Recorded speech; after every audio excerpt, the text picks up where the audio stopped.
这天气热翕翕，气象局竟发布18县市的高温资讯。今日上届高温出现伫台北树林狭隘观测站，下晡3点半左右出现38度3的高温。那气象局是表示讲，拜五开始会变热，而且这拜6礼拜会搁较热。那桃园以北含这个华东唱国有可能出现37度以上的高温，且民众伫户外就要特别注意。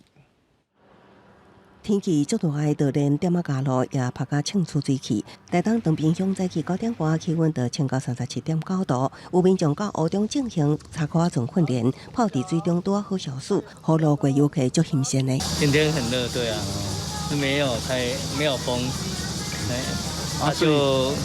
就想说来这边走走，看有没有比较凉快一点。 气象局表示，随着太平洋高压脊强甲西南风影响，全台继续高温烧热的天气形态。拜四上高温出现伫台北树林区，下昼3点半时出现38.3度高温，接落来拜五、拜六也会搁较热。 周五到周末非常的热，热到什么样的程度呢？桃园以北到花东纵谷这段区域呢，其实是可以来到37度以上了。今天已经达到38度了，明天、后天有可能会更热哦。事实上，受到性情现象甲全球暖化影响，世界各地拢出现破纪录高温。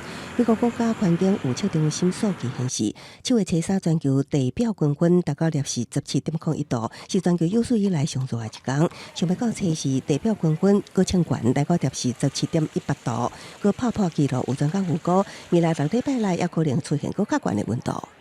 We're going to continue to break records as climate change continues until that point where emissions and greenhouse gases are no longer accumulating in the atmosphere.